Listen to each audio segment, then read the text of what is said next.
దళితులను కొట్టే అధికారం మీకు ఎవరిచ్చారు? అందరికీ నమస్తే, నేను మీ వైఎస్ఆర్సీపీ కార్యకర్త కిషోర్. తెలుగుదేశం పార్టీ నాయకులు ఎప్పుడూ దళితుల పార్టీ అని చెప్పుకుంటూ ఉంటారు. మడకశిర నియోజకవర్గం చెందినట్టు ఒక టీడీపీ ఎమ్మెల్యే ఎంఎస్ రాజు ఒక దళిత మహిళకి ఇచ్చే మర్యాద ఇదేనా? చూద్దాం.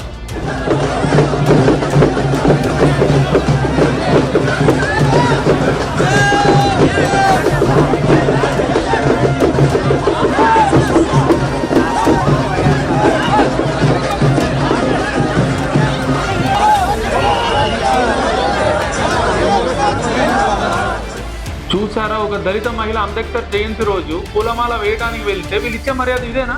ముందుగా ఆ విగ్రహం దగ్గరికి వెళ్ళింది ఆ మహిళనే. ఆ తర్వాతనే ఎంఎస్ రాజు వాళ్ళ కార్యకర్తలు అందరూ వచ్చారు. లెక్క ప్రకారంగా ఆమె మాల వేసిన తర్వాతనే మీరు వెళ్ళాలి. అడ్డు లేవకపోతే మీరు ఇష్టానుసారంగా మాట్లాడతారా? ఎమ్మెల్యే అయితే ఎవరికి ఎక్కువ? మీరు రాగానే అయ్యా నమస్కారం అని చెప్పి అక్కడి నుంచి వెళ్ళిపోవాలా? ఇది ప్రజాస్వామ్యమా లేదా రాకరికమా?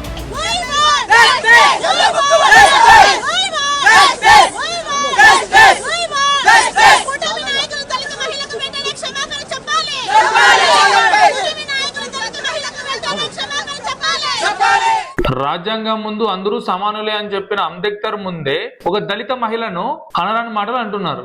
ఆ మహిళ బాధని ఇప్పుడు చూద్దాం.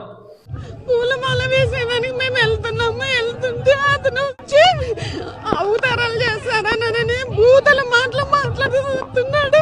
ఆ మాటలు నాకు మాట్లాడడానికి కూడా రావడం లేదు సార్. అంబేద్కర్ జయంతి రోజు ఒక దళిత ఎమ్మెల్యే ఒక దళిత మహిళకు ఇచ్చే గౌరవం ఇదేనా? ఇది ఒక తెలుగుదేశం పార్టీకి చెందిన ఒక ఎమ్మెల్యే ఒక దళిత మహిళకి ఇచ్చే గౌరవం. టీడీపీలో ఉన్న సీనియర్ నాయకుడు అయ్యన్న పాత్రుడు జాతరలో డప్పు కొడుతున్న ఒక దళితుడిని ఎలా కొడుతున్నారో చూడండి.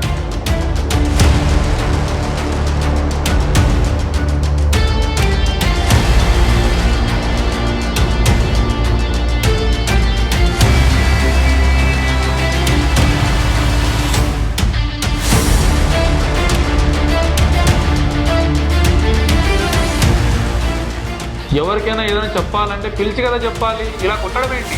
దళితులను కొట్టే అధికారం మీకు ఎవరిచ్చారు? అయ్యన్న పాత్రుడు గారు, మీరు సీనియర్ లీడర్. 10 మందిలో ఉన్నప్పుడు ఎలా ప్రవర్తించాలో తెలీదా?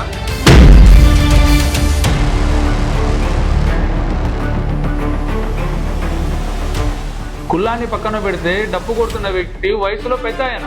ఆ వయసుకైనా మర్యాద ఇవ్వాలనిపించలేదా? ఇంత అనుభవం ఉన్న మీరు ప్రజలకు ఏం మెసేజ్ ఇద్దాం అనుకున్నారు? దళితులంటే మీకు అంత లోకువా?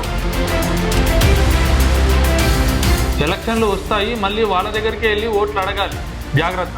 చూసారుగా తెలుగుదేశం పార్టీ నాయకుల ఘనకార్యం.